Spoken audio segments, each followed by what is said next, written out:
নমস্কার বন্ধুরা, Tiyasha food house চ্যানেলে সকল বন্ধুদের স্বাগত জানিয়ে আবারও নতুন একটি রেসিপির ভিডিও নিয়ে আপনাদের সামনে চলে এসেছি। আজকে আমি আপনাদেরকে তৈরি করে দেখাবো শিম পাতুরি। আর এই শীতকালে গরম ভাতের সঙ্গে শিম পাতুরি পুরো জমে যাবে। এছাড়া বন্ধুরা, আপনাদের কাছে অনুরোধ, আপনারা ভিডিওটি স্কিপ না করে পুরো ভিডিওটি দেখবেন। আশা করছি আপনাদের ভিডিওটি অবশ্যই ভালো লাগবে, আর ভালো লাগলে লাইক অবশ্যই করে দেবেন। এছাড়া এখনও যারা আমার চ্যানেলে সাবস্ক্রাইব করেননি, তারা চ্যানেলটিকে সাবস্ক্রাইব করে পাশে থাকা বেল অপশানে ক্লিক করে দেবেন। এছাড়া আপনারা যারা ফেসবুক থেকে এই ভিডিওটি দেখবেন, তারা তিয়াশা ফুড হাউস চ্যানেলটিকে ফলো করে দেবেন। শিম পাতুরি রান্নার জন্য এখানে শিম নিয়েছি, আর ভালো করে কেটে ধুয়ে পরিষ্কার করেও নিয়েছি। দুমাথা কেটে শিমের আঁশগুলো ছাড়িয়ে নিয়েছি। এরপরে মূল রান্নায় চলে যাব। শিমের রেসিপি রান্নার জন্য কড়াইতে দিয়ে দেব তেল। আমি রান্নাটা সর্ষের তেলেই করব। প্রথমে 2 টেবিল স্পুন সর্ষের তেল দিয়ে ওর মধ্যে সামান্য একটু হলুদ দিলাম। তারপরে তেলটা গরম হয়ে গেলেই সমস্ত শিম দিয়ে দেব, আর শিমগুলো প্রথমে ভালো করে ভেজে নেব।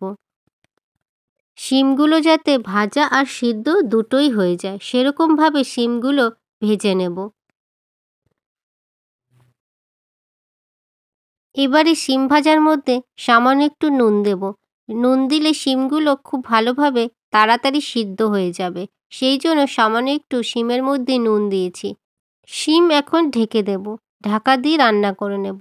আর তারই মাঝে মশলাটা বেটে নেব।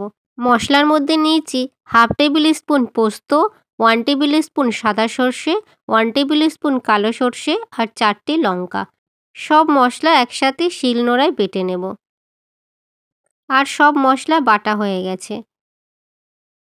এবারে ঢাকনাটা সরিয়ে দেব আর দেখে নেব আর শিমগুলো কতটা ভাজা হলো।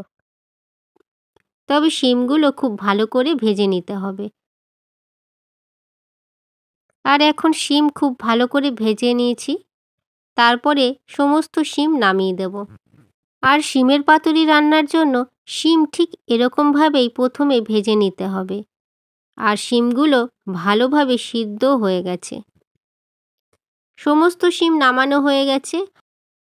এবারে কড়াইতে আরও 1 চামচের মতন তেল দিলাম।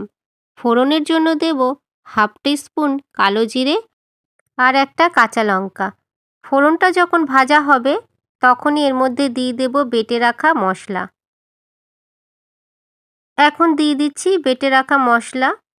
তবে বন্ধুরা, সর্ষে পোস্ত দেওয়ার পরে বেশিক্ষণ কষাবো না, মাত্র 1 থেকে 2 মিনিটের মতন কষিয়ে নেব।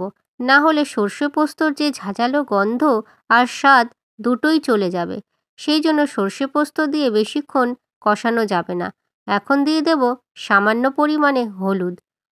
হলুদ দিয়ে একটু নাড়াচাড়া করে নেব। মশলা যখন হালকা ভাজা হয়ে যাবে তখন সামান্য একটু মশলার বাটিটা ধুয়ে জল দেব। জল দিয়ে একটু নাড়াচাড়া করে নেব। এরপর ঝোলটা যখন ফুটে উঠবে তখন দিয়ে দেব ভেজে রাখা শিম।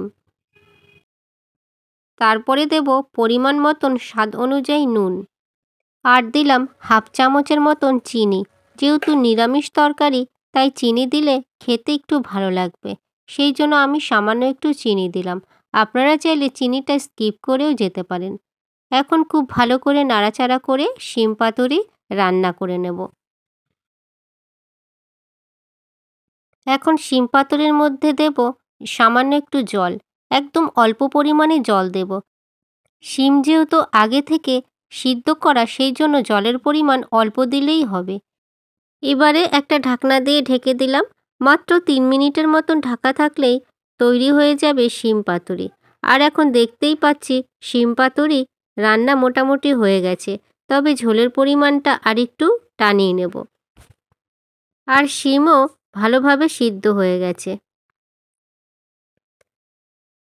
এবারে তৈরি হয়ে গেছে শিম পাতুরি, আর গরম ভাতের সাথে পরিবেশন করব। তাহলে বন্ধুরা, শিম পাতুরির রেসিপি কেমন হয়েছে সে বিষয়ে কমেন্ট বক্সে অবশ্যই কমেন্ট করে জানিয়ে দেবেন, আর রেসিপিটা বন্ধুদের সাথে শেয়ারও করে দেবেন। এছাড়া আপনারা অবশ্যই ভালো থাকবেন, সুস্থ থাকবেন, আর পুরো ভিডিওটি দেখার জন্য অসংখ্য ধন্যবাদ।